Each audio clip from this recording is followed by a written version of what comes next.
안녕하세요. 제 이야기를 들어주실 여러분께 인사부터 먼저 올려봅니다. 저는 이제 겨우 30대를 막 넘긴 이곳을 찾아오기에는 비교적 어린 나이에 속하는 여자랍니다. 제가 어쩌다가 이곳을 찾아와서 익명으로 사연을 올리게 되었는지 무척 궁금하지 않으십니까? 저도 가끔 즐겨 듣는 채널이라 바로 찾아오긴 했지만 사연을 쓰려고 하니 화부터 나네요. 정말 깜빡 속아서 제 인생을 완전히 나락으로 떨어질 뻔했던 이야기를 여러분께 들려드리려고 합니다. 제가 차마 제 실제 지인들에게는 쪽팔리기도 하고 뒷말이 나올 게 분명해서 털어놓지 못했는데요. 그러다 보니 명치가 쓰라린 게 화병이라도 생긴 것 같더라고요. 상담가 선생님께서 화병을 풀어내는 데엔 속 이야기를 나누는 것만큼 좋은 게 없다고 하셔서 익명의 힘을 빌려 다 털어놓고자 청취자 여러분을 찾아왔습니다. 그럼 정말 황당하고 열받고 어이없고 죽이고 싶을 만큼 분노했던 이야기를 시작해 보도록 하겠습니다. 끝까지 저와 함께 해주시고 저한테 잘했다, 장하다 칭찬해 주시는 거 잊지 말아주세요. 저는 어릴 때부터 든든한 전문직에서 종사를 하고 계시는 아버지, 할아버지, 그 외 친척들 덕분에 어려움을 한 번도 겪지 않고 유순하게 자라왔습니다. 저희 아버지는 변호사를 직업으로 삼고 계셨고요. 대대손손 법조계 집안이기도 해서 꽤 알아주는 로펌의 대표로 자리하고 계셨습니다. 대법관을 하신 큰 할아버지로부터 시작해서 집안에 판사, 검사, 변호사가 사이좋게 옹기종기 모여 있어서 은근한 경쟁이 붙기도 하는 그런 집안이었습니다. 서로 사건 이야기를 하다가도 갑자기 논쟁이 붙기도 하고 서로에게 정보를 주지 않으려고 말을 아끼기도 하고 아무튼 가족들끼리 자주 만나는 편이었는데 무척이나 재밌었습니다. 우리 사촌들까지도 모두 집안의 가업을 이어야 하지 않겠냐면서 내놓으라 하는 법쟁이들이 되었는데 그 사이에서 유독 저만 법과는 다른 길을 걷게 되었습니다. 사촌들이 전부 남자 형제였기에 집안의 유일한 손녀였던 저는 모든 친척들에게 금지오겹 우리 딸로 자라게 되었습니다. 그래서 우리 할아버지께서 절대로 저만큼은 어두컴컴하고 험한 꼴 많이 보는 법조계로 발을 들이지 말라고 신신당부를 하셨습니다. 아무래도 범죄자를 만나야 하고 범죄 현장에 대해 조사를 해야 하고 신물나게 글자를 들여다봐야 하는 일 말고 편하게 좋은 것만 하라는 뜻이었겠죠. 사촌들 사이에서 유일한 소녀였던 저는 어릴 때부터 용돈도 더 많이 받고 칙칙한 건 가까이 하지도 말라는 어명이 있었습니다. 물론 우리 할아버지께서도 판사 출신이셨지만 여자는 조신하게 꽃꽂이나 음악, 미술 이런 걸 하는 게 좋겠다고 하셨습니다. 어릴 때부터 악기를 배우고 그림을 그리고 화분을 키우고 정말 제 의견은 하나도 고려하지 않은 일들을 시키셨습니다. 물론 저는 그것들 전부에 소질이 없었고 흥미도 없었으며 취미도 없었습니다. 제가 시키는 일을 잘했다면 일찌감치 적성을 찾아서 예체능 계열로 쭉 나갔겠지만 아쉽게도 저는 그런 조신한 성격이 아니었거든요. 저는 또래보다 성장이 조금 빨랐고 키도 컸으며 뼈대가 아주 남다른 체격을 지니고 있었습니다. 요즘 여성들처럼 뼈대가 마르고 호리호리한 체격이 아니라 딱 봐도 다부진, 조금 솔직하게 이야기를 한다면 덩치가 있는 체질이었습니다. 물론 과하게 살집이 붙어서 그런 건 아니고 정말 체격 자체가 도드라지는 그런 몸뚱어리를 가지고 있었습니다. 초등학교 시절부터 남달랐던 저는 학교 체육 선생님의 권유로 유도를 배우게 됐는데 정말 너무나도 소질이 있고 재미까지 있는 게 아니겠습니까? 사람을 엎어치기 할 때 그 희열은 아직까지도 생생할 정도로 저에게 딱 맞는 운동이자 취미였습니다.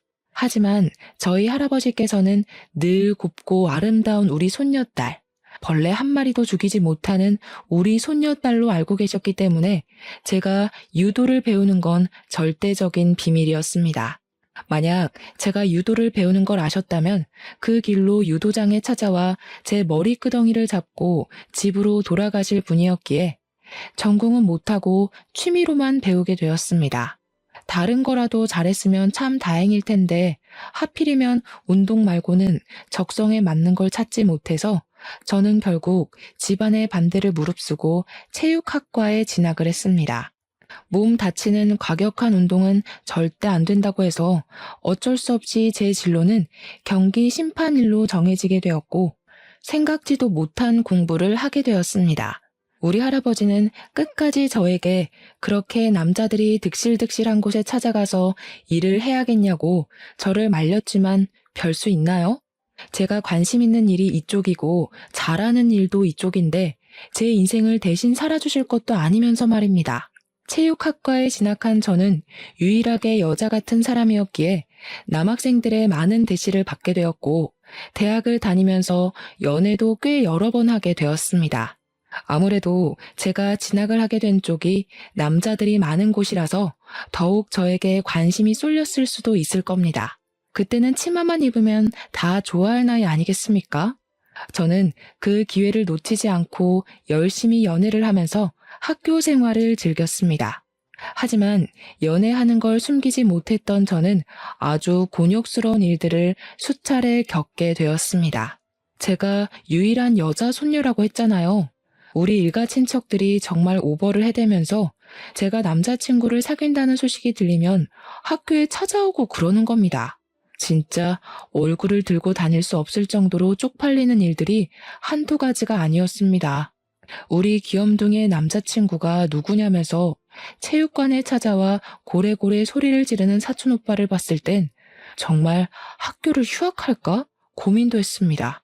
물론 그게 나중에는 일부러 장난을 치려고 한 짓이라는 걸 알고 사촌 오빠의 머리털을 뽑아버렸지만 당시에는 자퇴를 고려할 정도로 큰 수치였습니다.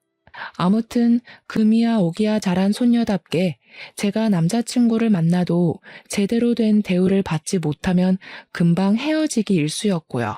집안에서도 제가 만나는 남자친구를 알게 되면 자꾸 찾아가서 우리 귀염둥이를 울리면 죽여버린다고 으름장을 놓는 바람에 헤어지는 일도 많았습니다. 오죽하면 제가 해외로 도피 유학을 가야 하나 이 집을 떠나야지만 연애도 하고 결혼도 할 수 있겠다 하고 생각을 했으니까요. 그런 일들이 반복이 되니 자연스럽게 저와 연애를 하겠다고 나서는 용감한 인간들의 씨가 마르기 시작했고요. 저는 대학교 3학년 때부터 딴 데 눈을 돌리지 않고 학교 생활만 열심히 하는 학생이 되었습니다. 부모님께서는 절대적으로 말리셨지만 국제 심판이 되려면 필수적으로 유학을 가야 해서 저는 대학을 졸업한 이후에 유럽으로 유학을 떠나게 되었습니다. 4년을 공부를 하고 국제 심판 자격증을 취득한 이후에 한국으로 돌아왔는데 그게 제 나이 29살의 일입니다. 꽤 오랜 시간 해외 생활을 했기 때문에 한국으로 돌아와서 부모님과 함께 사는 생활이 즐겁고 행복했습니다. 아침밥을 걱정할 일도 없고 어머니께서 생필품도 사다 주시고 집안 살림도 다 봐주셨기 때문에 일에만 집중할 수 있는 시간이었습니다.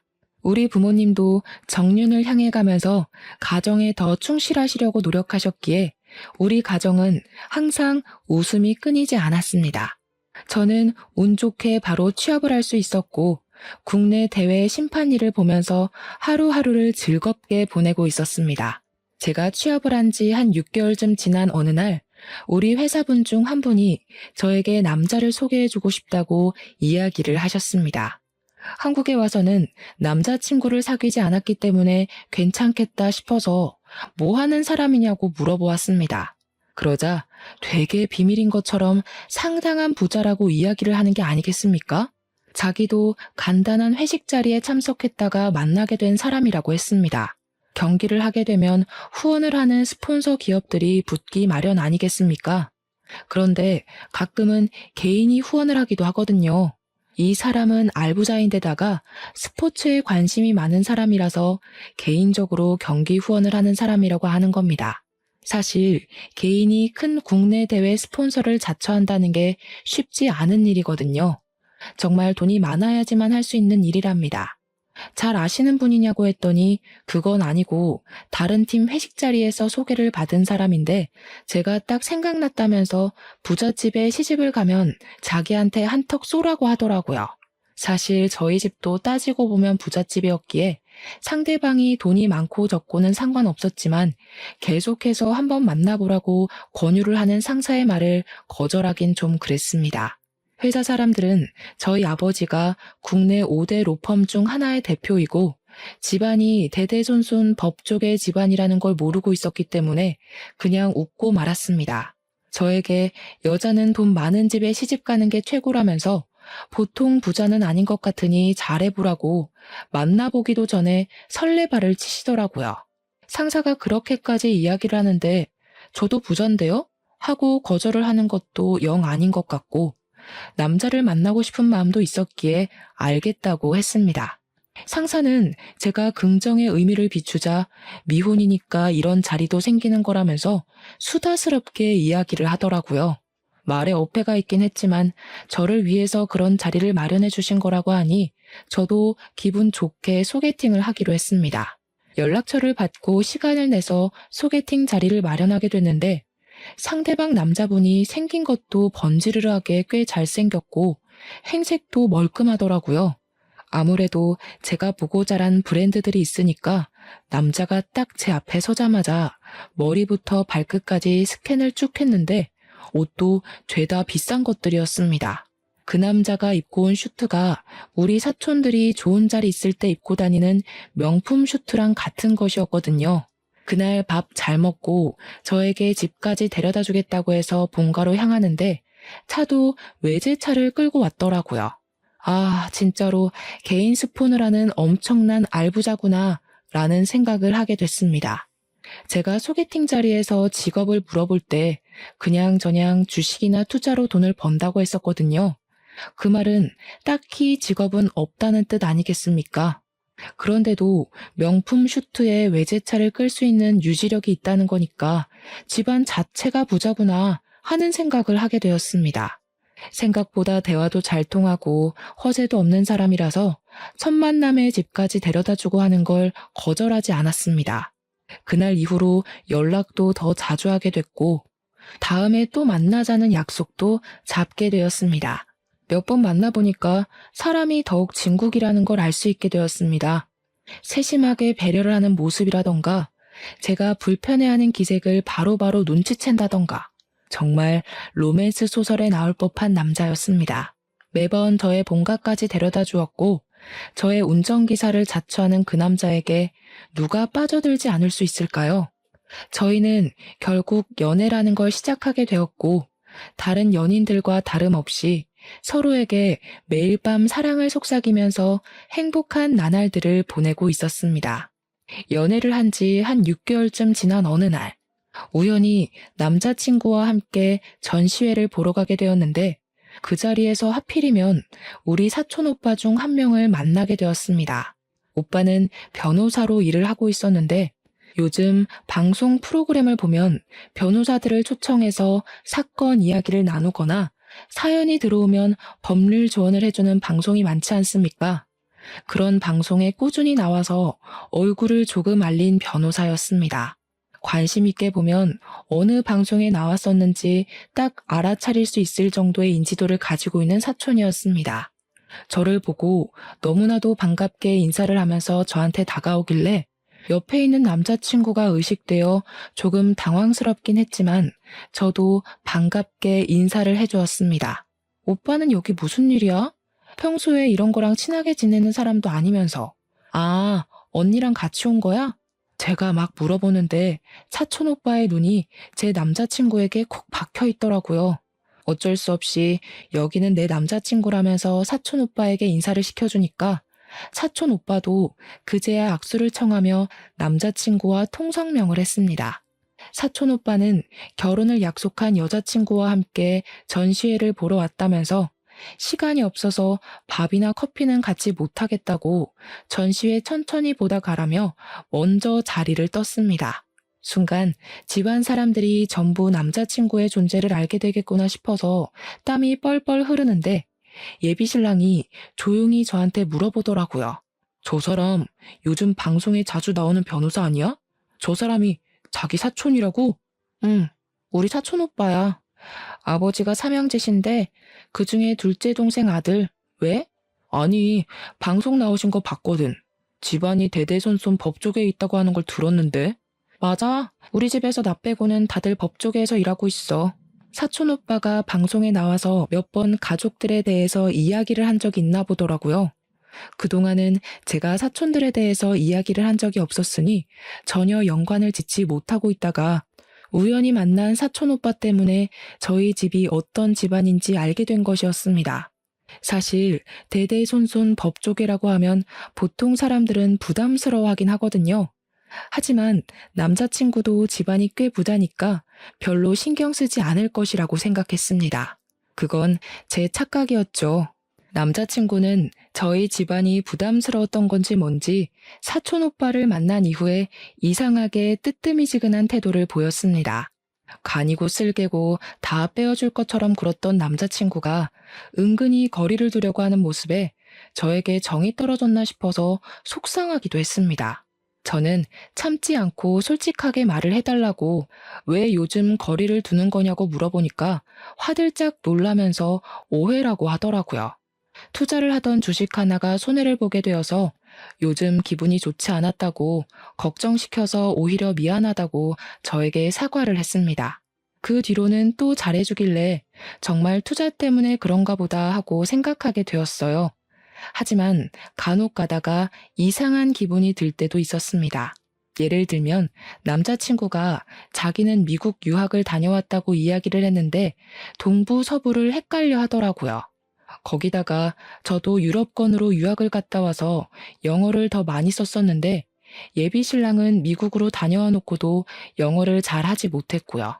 한인타운에서 생활해서 그렇다고 하는데 아니 학교 수업은 영어로 받지 않겠습니까? 좀 아리송한 느낌이 들었습니다. 과거 이야기를 하면 은근히 불편한 기색을 보이기도 하고 해서 뭔가 제가 알면 안 되는 사정이 있는 것 같다는 느낌을 지우지 못하고 그냥 넘어가게 됐죠. 예비 신랑이 상당히 언변이 좋았기 때문에 금방 다른 주제로 확확 넘어갔기에 저는 별 의심을 하지 않고 넘어가게 되었습니다. 그래도 헤어질 만한 일은 아니었기에 1년을 넘게 연애를 하게 되었고 변호사 사촌 오빠가 입을 다물고 있다가 새해에 친척들이 다 모인 곳에서 폭탄을 터뜨렸습니다. 저를 보고 개구지게 웃더니 남자친구랑 결혼은 안 하냐고 이야기를 해버린 거죠. 당연히 모든 친척들의 시선이 저에게 확 쏠리게 되었습니다. 우리 귀염둥이의 남자친구가 누구냐면서 이 자리에 데리고 나왔어야지 왜 안 왔냐고 남자는 남자가 봐야 된다. 얼굴 한번 보자 난리가 났습니다.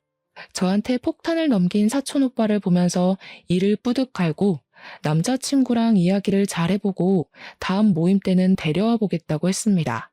저는 남자친구를 만나서 집에서 있었던 일을 이야기하면서 다음번 모임 때 같이 가자고 이야기를 하니까 난감해하는 거 아니겠습니까?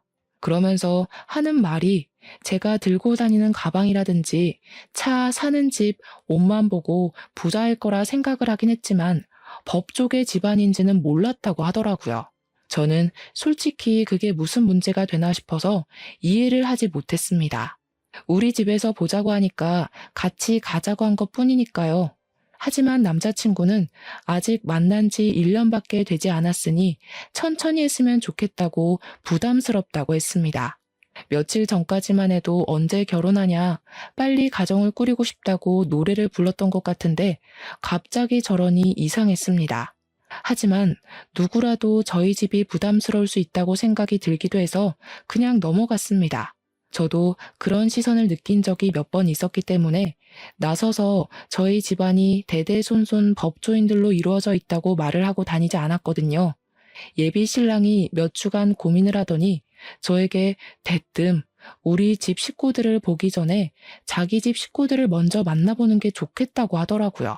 당연히 예비 신랑네 부모님을 만나러 가는 자리라고 생각을 해서 양손 무겁게 한우와 과일을 선물로 준비를 했습니다. 집도 아니고 밖에서 보자고 하길래 좀 이상했는데 만나기로 한 장소에 웬 또래의 여자가 나와 있는 게 아니겠습니까? 예비 신랑이 반갑게 인사를 하길래 저도 인사를 드리니 예비 신랑의 누나라고 말을 하더라고요. 그런데 그 누나라는 사람이 저를 머리부터 발끝까지 쭉 훑어보더니 이상하게 적대감이 가득한 얼굴로 저를 쳐다보는 게 아니겠습니까? 첫 만남부터 뭔가 실수한 게 있나 싶어서 가시방석에 앉은 느낌이 들었습니다. 집안이 상당히 빵빵하다고 들었는데 내 동생 무시하고 그러는 거 아니지? 내 동생이 우리 집에선 아주 귀하게 자란 아들이거든. 시작부터 저에게 경고를 하듯이 이야기를 하는데 말끝마다 너네 집 빵빵하다고 우리 집 무시하는 거 아니야? 하면서 말을 하더라고요. 그런데 예비 신랑이네 집도 개인 스폰을 할 정도로 돈이 많은 집안인데 저한테 뭘 무시했네 어쩌네 하는 건지 이해가 가질 않았습니다. 그날 제가 입고 나간 옷보다 예비 신랑이 입은 옷이 훨씬 더 비싼 옷이었는데 돈돈거리니까 의아했죠. 민준 씨네 집도 상당한 재력가 집안인 걸로 알고 있는데 제가 뭐라고 집안을 무시하고 그러겠어요. 아, 그렇지. 맞아. 내가 요즘 뭐 집에 잘 안 들어가서 모르겠지만 아무튼 그냥 하는 소리야. 우리 귀한 동생이 기죽을까 봐. 그래서 제가 조용한 예비 신랑한테 친누나 맞냐고 집에 안 들어갔다고 사정을 모른다는 게 무슨 소리냐고 의심하며 이야기하니까 예비 신랑이 당황해 하더라고요. 그러면서 사실은 사촌 누나라고 소개를 하는데 어이가 없는 거예요. 아니, 뜬금없이 사촌 누나를 왜 소개시켜줘? 난 당연히 민준 씨네 부모님을 소개받는 자리라고 생각하고 나왔어. 우리 부모님이 바쁘셔서 사촌 누나 먼저 소개해주려고 한 거지. 설마 그 전시회에서 우리 사촌 오빠 만났다고 이런 자리를 만든 거야? 그러니까 예비 신랑이 아무 말도 안 하고 멀뚱멀뚱 있더라고요. 그 사촌 누나라는 사람이랑 자기가 무슨 어릴 때부터 친남매처럼 달아왔기 때문에 결혼할 사람이 생기면 당연히 서로 보여주기로 했다고 변명을 하더라고요. 제가 어이가 없어서 말없이 뚱하게 앉아 있으니까 그때부터 사촌 누나라는 사람도 저한테 말 한마디 안 거는데 와, 진짜 뒤통수 맞은 느낌이 들었습니다.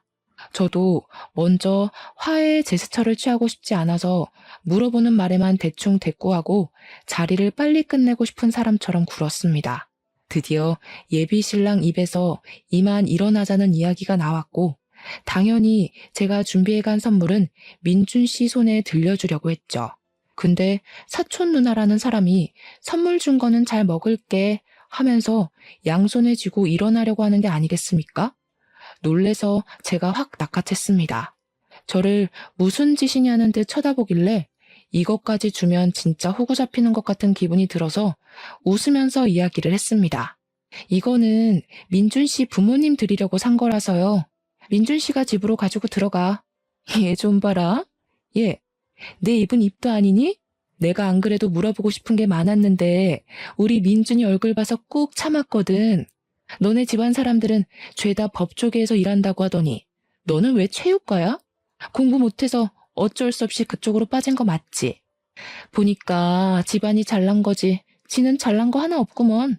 진짜 열이 확 뻗치는 게 예의가 없어도 너무 밥 말아먹었다 싶더라고요.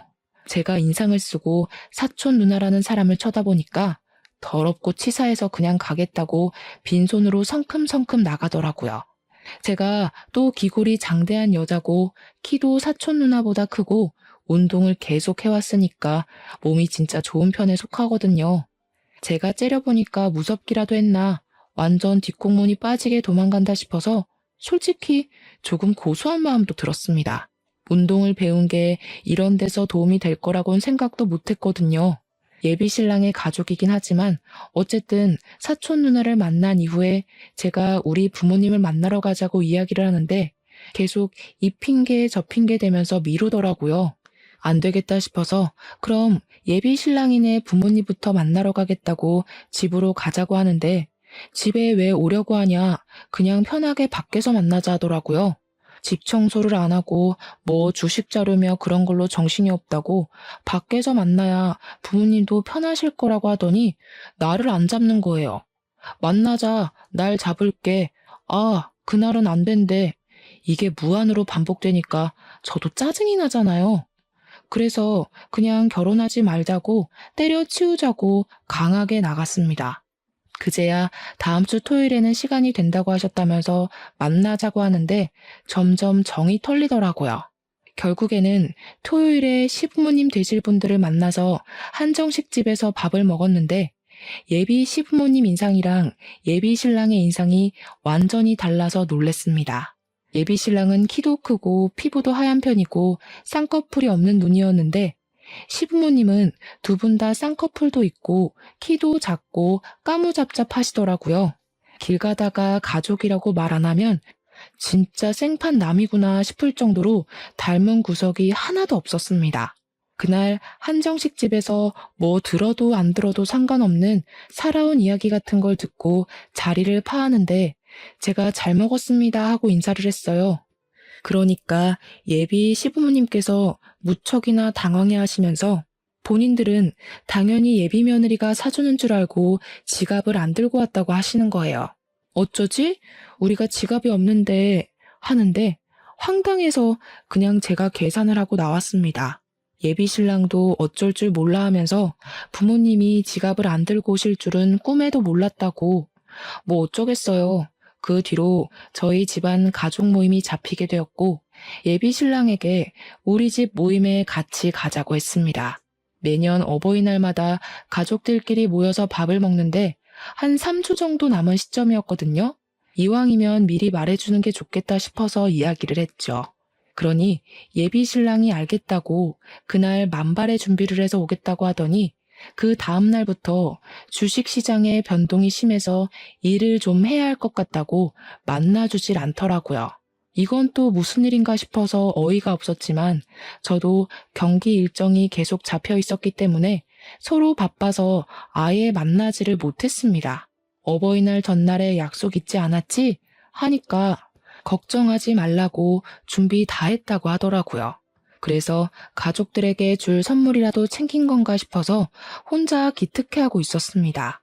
이번에도 만나는 게 부담스럽다고 하면 파혼할 각오까지 하고 있었기 때문에 예비 신랑이 순순히 따라오겠다고 한 점에서 점수를 듬뿍 주었습니다.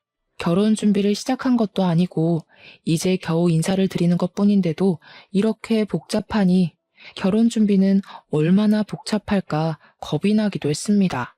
어버이날 전날 예비 신랑에게 미리 집안 분위기도 설명해 줄 겸 점수 따려면 해야 하는 행동도 말해 줄 겸 만나자고 했더니 알겠다고 하더라고요.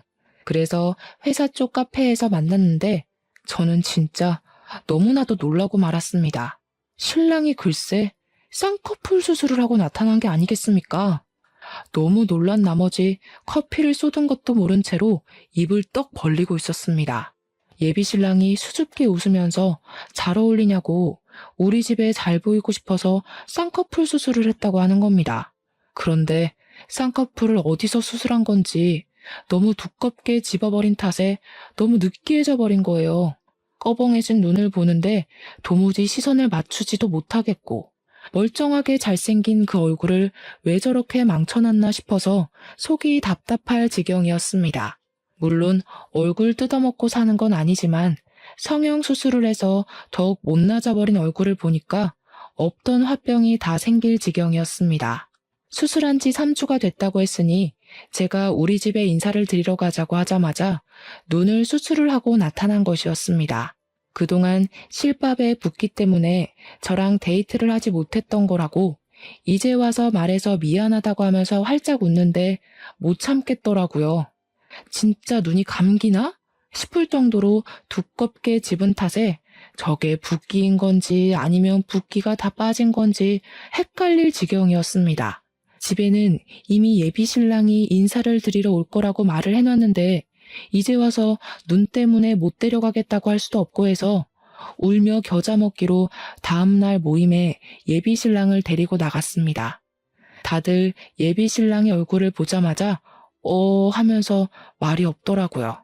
전시회에서 만났던 변호사 사촌이 원래 저 얼굴이 아니었던 것 같은데 하면서 황당해했습니다. 제가 짜증이 확 나서 우리 집에 잘 보이고 싶어서 쌍꺼풀 수술했대 하니까 다들 필사적으로 웃음을 꾹 참으시더라고요. 그러더니 사촌 중 한 명이 누구를 닮은 것 같다고 어디서 많이 본 얼굴이라고 예비 신랑을 빤히 쳐다보더라고요. 그 사촌은 검사로 일을 하고 있는 사촌 오빠였는데 계속 뚫어지게 쳐다보니까 예비 신랑이 부담스러워했습니다. 아, 닮긴 누굴 닮아. 그만 쳐다봐. 웅삼이. 그 말에 다른 가족들도 결국 웃음을 참지 못하고 다들 빵 터지고 저는 응삼이 누군지 몰라서 막 찾아보는데 사진 보고 뒤로 자빠질 뻔했습니다. 우리 예비 신랑은 기분이 나쁠 만도 한데 거기서 하하 웃으면서 땀을 뻘뻘 흘리더라고요. 그리고 예비 신랑이 먼저 자기 입으로 제가 응삼이를 닮아서 그런가 봅니다 하면서 분위기를 바꿔놓았습니다. 다들 성격은 좋은 것 같다면서 하나둘 풀어져서 예비 신랑에게 이것저것 질문도 하고 음식도 챙겨주시고 했습니다. 그날 그 모임에서의 일로 예비 신랑이 용기가 생긴 건지 뭔지 저한테 빨리 결혼했으면 좋겠다면서 결혼 노래를 부르더라고요. 저는 응삼이가 된 그 얼굴에 적응이 되지 않아서 뭘 서두르려고 하냐고 이제 인사드린 거 아니냐고 한 발 뒤로 물러섰는데 예비 신랑은 포기하지 않고 결혼 노래를 불렀습니다. 그러던 어느 날 사촌 누나라던 여자가 저한테 만났으면 좋겠다고 연락이 오더라고요. 더 이상 볼 일이 없을 거라고 생각했는데 꼭 할 말이 있다고 저를 부르길래 어쩔 수 없이 자리에 나가게 되었습니다. 너네 결혼 이야기 오가고 있다는데 맞니? 이야기를 들었을지 모르겠는데 사실 민준이가 지네 부모랑 좀 안 친해. 그래서 혼자 산 지도 오래됐고 민준 씨 부모님이랑 함께 산다고 했었는데요. 그래서 집에도 놀러 가본 적이 없는데 무슨 말씀이신지. 아니, 혼자 사는 거나 다름없다고. 사람 말을 끝까지 들어야지 왜 말을 끊니? 민준이네 부모님이 집에 잘 안 들어오는데 가끔 와서 그래. 그런데 사촌 누나분이시라는 분은 외가 쪽 친척이에요? 친가 쪽 친척이에요? 지금 그게 중요하니? 중요한 건 그게 아니라 내가 민준이랑 제일 친한 가족이고 내가 너한테 부탁할 게 있어서 좀 보자고 한 거야. 다른 건 아니고 내가 민준이한테 그간 빌려준 돈도 좀 있고 내가 돈이 급해서 그런데 돈 좀 해줘.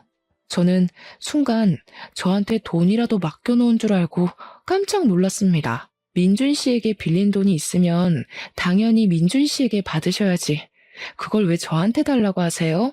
민준이한테 이야기 못 들었어? 요즘 주식 상황이 별로 좋지 못해서 민준이 투자금 회수하는 게 좀 버겁다고 하더라. 어차피 너네 예단 예물 그런 거 다 할 거 아니야? 민준이네 부모님은 그런데 관심도 없어. 내가 민준이랑 제일 친한 가족이니까 대신 받는 셈 치는 걸로 하면 되잖아. 그거는 제가 시부모님과 만나서 상의를 해보도록 할게요. 어른들도 계시지 않는 자리에서 저희끼리 정하는 건 아닌 것 같습니다. 민준이네 부모는 민준이 제대로 키우지도 않았다니까. 그 부모들은 받을 자격이 없는 사람들이야. 내가 민준이 업어 키운 거나 마찬가지인데 내가 받아야 하지 않겠어? 당당하게 이야기를 하는데 이게 무슨 콩가루 집안인가 싶더라고요. 계속 말을 이어가 봐야 저한테 불리할 것 같다는 생각이 들어서 시댁에서 저에게 해주는 게 없다면 저도 딱히 준비할 맘 없다고 선을 그었습니다. 그러니까 화들짝 놀라면서 집도 부자인데 당연히 바리바리 예단을 준비해야 하는 거 아니냐면서 친척들 것까지 싹 다 준비를 하라고 훈수를 두더라고요. 시댁에서 예물을 줘야 저도 구색에 맞춰서 준비하는 거 아니겠습니까? 근데 한술 더 떠서 사촌 신우가 저에게 종이를 내밀더라고요. 이거 예단 목록인데 우리 집에 살림 채워야 할 것들 써놨어. 집을 해온 것도 아니고 아직 상견례니 뭐니 결혼 준비를 하나도 한 게 없는데 예단 목록이라며 그것도 사촌 신우 집안 살림을 채우라뇨. 종이 적힌 목록이 아주 가관이었습니다. 자기네 집에 냉장고, 세탁기, 건조기, TV를 놔달라고 적어놨길래 기가 막히더라고요. 막말로 친누나도 아니고 사촌 누나인 주제에 뭘 받아 챙기겠다는 건지. 민준 씨가 집을 몇 평 해오는지에 따라서 금액 맞춰 해갈게요. 이건 사촌 신우와 할 이야기가 아닌 것 같습니다. 그러고는 더 말할 필요도 없겠다 싶어서 그 자리를 박차고 나왔는데 뒤늦게 문자가 와서는 저에게 돈 좀 달라고 한 500만 원만 보내주면 된다고 하더라고요. 500만 원이 제 수중에 없었던 것은 아니지만 제가 사촌 신우에게 도대체 그걸 왜 해줘야 하냐는 겁니다. 너무 기분이 나쁘고 짜증이 나서 예비 신랑에게 바로 연락을 해서 따져들었습니다. 도대체 민준 씨에게 빌려준 돈을 왜 나한테 달라고 하는지 이해가 안 가서 그래. 그것도 꼴랑 500만 원이래. 민준 씨 개인 스폰도 하는 사람 아니었어? 입고 다니는 옷 한 벌 값이잖아. 그 돈. 근데 그걸 왜 나한테 달라고 하냐고. 거기다가 예단 목록이라면서 종이에 뭘 잔뜩 써왔더라? 뭔가 했더니 자기네 집에 가전을 바꿔달래. 무슨 시어머니도 아니고 사촌 누나라는 사람이 나한테 당당하게 요구할 일이야? 어이없어. 누나가 날 어릴 때부터 업어 키워서 정이 남달라서 그래. 업어 키운 건 업어 키운 거고 그러면 민준 씨가 알아서 챙겨야지. 그걸 왜 나한테 그러냐고. 집안 문제에 나 끌어들이지 말고 민준 씨 부모님이랑 사촌 씨누랑 이야기 잘해봐. 예비 신랑은 저에게 알아서 잘 해결하겠다고 해서 저희는 결혼 준비를 시작했는데 이제는 상견례 날을 미루더라고요. 닥달을 한 끝에 결혼 이야기가 나온 지 4개월 만에 상견례를 하게 되었는데 진짜 이상한 점이 한두 가지가 아니었습니다. 민준 씨가 유학했다는 지역도 헷갈려하고 알레르기 있는 음식도 헷갈려 하더라고요. 한마디로 아들에게 관심 없는 부모 느낌이었습니다. 우리 부모님도 수상했는지 저에게 제대로 한번 조사를 해보자고 했고 검사인 사촌 오빠에게 물어보게 되었습니다. 저는 뒷조사를 한다는 게 그것도 개인의 일을 위해 공권력을 사용한다는 게 마음에 걸렸지만 사촌 오빠도 이상했다면서 해보자고 하더라고요. 그런데 아무리 찾아봐도 민준 씨 이름으로 뭐가 나오는 게 없다는 겁니다. 심지어 나온 대학까지 뒤졌는데 민준이라는 이름의 동명이인만 있고 제 예비 신랑은 없더라고요. 영 수상해서 유학 가기 전에 땡땡 대학을 다녔다고 하지 않았냐고 예비 신랑에게 물어보니까 대답을 회피하더니 사실은 본 캠퍼스가 아니라 사이버 대학을 나왔대요. 땡땡 대학에서 운영하는 학점은행제 학교를 졸업했다는 겁니다. 순간 머리가 띵하더라고요. 그 와중에 사촌 누나라는 사람은 저에게 명품백을 사달라며 문자로 타령을 하고 있고 이 결혼은 아니다 싶어서 접기로 결심을 했습니다. 어버이날 이후 가진 모임에서 할아버지께 결혼 엎어야 할 것 같다고 이야기를 하려 했는데 검사 사촌 오빠가 제 눈치를 보는 게 이상하더라고요. 할 말이 있어 보이는 눈치라 기다리고 있었는데 할아버지께서 우리 손녀 결혼 준비는 어떻게 되고 있냐고 물어보시더라고요. 저 결혼 안 하려고요. 이상한 게 한두 가지가 아니고 저를 속이고 있는 것 같아서요. 대학도 속였더라고요. 그래, 아주 잘 생각했어. 이 얘기를 어떻게 해야 하나 고민했는데 내가 이상하게 낯이 익다고 했잖아. 기억났어. 그놈 사기 전과 15범인 놈이야. 우리 가족들 모두 입을 떡 벌렸습니다. 알고 보니 여자 등쳐먹는 걸로 유명한 사기꾼이었대요. 결혼하자고 꼬셔놓고 혼수비다 아파트 중도금이다 하면서 돈 뜯어내고 나르는 놈이고 이름도 민준이 아니라 영석이라는 겁니다. 같이 동거하면서 공범짓을 하는 여자라고 사진을 보여주는데 사촌 신우라던 그 여자더라고요. 그 여자도 전과가 12범이라고 했습니다. 제가 어이가 없어서 막 웃었더니 가족들이 우리 귀염둥이 실성했다고 본때를 보여주자면서 증거를 잡기 위해 미행을 하자고 했습니다. 개인 스폰이고 뭐고 다 구라였는지 원룸촌으로 들어가는 민준, 아니 영석을 발견하고 저희는 블랙박스며 녹음기며 카메라며 만발의 준비를 했습니다. 끌고 다니던 외제차도 렌터카였고 입고 다니던 옷도 대여숍에서 빌린 옷이었다고 하더라고요. 원룸에 들어갔던 영석은 운동복으로 갈아입고 현관 입구 옆 화단에서 사촌 신우라던 그 공범과 같이 담배를 피우고 있더라고요. 저와 사촌들은 차에 숨어서 살짝 창문을 열고 그 대화를 엿들었습니다. 야, 쌍수하니까 아예 못 알아보던데 검사도 못 알아보더라. 얼마나 가슴을 졸였는지. 법조인이라더니 다들 사건이 많아서 그런가? 이대로 망하나 싶었는데 큰 거 한탕 하겠어. 자꾸 걔한테 돈 달라 뭐 사달라 하지 마. 때가 되면 다 뜯어낼 수 있어. 일단 예식장 비용부터 뜯어야 할 거 아니야. 요즘 호텔은 억 단위라던데? 아이씨, 큰 거 기다리다가 놓칠까봐 그렇지. 불안하기도 하고. 아무튼 이번 일 끝나면 우리 혼인신고 하는 거다. 기다려, 해준다니까. 근데 영석 씨, 나도 민준 씨 하는 게 입에 붙어서 영석 씨 본명이 입에 안 붙어. 담배를 다 피운 건지 집으로 들어가길래 저희는 블랙박스에 찍힌 것과 녹음기에 녹음이 잘 된 건지 다시 한번 돌려봤습니다. 소리가 작긴 했지만 대화 내용은 알아들을 수 있을 정도더라고요. 저는 그놈에게 아무렇지 않은 척 우리 집으로 불렀고 가족들이 본인을 알아보지 못한 거라 생각했는지 아주 당당하게 저희 집 문을 밟았습니다. 사촌들까지 전부 자리에 있으니 조금 놀란 듯 보였지만 태연하게 행동을 하더라고요. 영석 씨, 놀랐어? 가족들이 다 있어서? 그러니까 그놈이 얼굴이 새파랗게 질려서는 영석? 영석이가 누구야? 하면서 파르르 떨더라고요. 저는 바로 그놈의 뒷주머니에 있던 지갑을 가져왔고 저지하려는 그놈을 가로막은 채 지갑 안에 신분증을 꺼내서 보여주었습니다. 여기 있네. 영석 씨. 변호사 사촌이 신분증을 가져가더니 자기가 전시회에서 본 얼굴이 이 얼굴 맞다면서 능청스럽게 연기를 했습니다. 그러니 지갑도 챙기지 않고 도망을 가려고 몸을 틀더라고요. 제가 뒷덜미를 잡고 들배지기로 들어올려 몸을 틀어서 넘어뜨렸습니다. 우리 할아버지께서 박수를 짝짝 치시면서 우리 손녀딸 기술이 아주 고급이라고 대단하다고 해주셨죠. 저는 사기꾼에게 모든 진술을 다 하라고 협박을 했더니 그제야 저희 사촌들의 귀에 팍 눌려서는 잘못했다고 빌더라고요.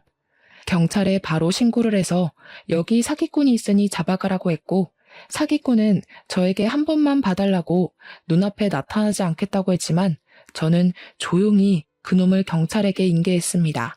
경찰서에 가서 사기꾼이랑 공범이랑 둘 다 자기들은 돈이나 현물을 받은 게 없어서 사기죄가 성립이 안 된다고 뻔뻔하게 나오더라고요.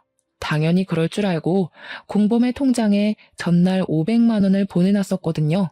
이체 내역이랑 공범이 저에게 돈 달라고 했던 문자를 보여주니 경찰도 혐의가 인정된다고 했습니다.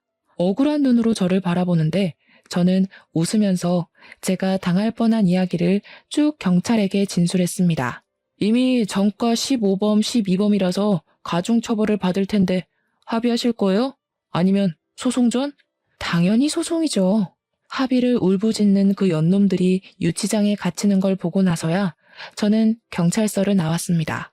당연히 집안에 빵빵한 변호사들이 있는데 소송전으로 가야지 뭐 한다고 합의를 하겠습니까? 결국 두 사람은 사기죄에 사칭죄까지 붙는 바람에 전과가 하나씩 늘어나게 되었고 짧지만 징역형도 살게 되었습니다.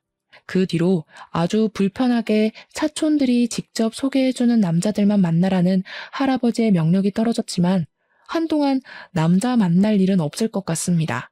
제 이야기 재미있으셨나요? 다음에도 재미난 일이 생기면 이곳에 찾아와 속 시원하게 풀고 가도록 하겠습니다. 감사합니다.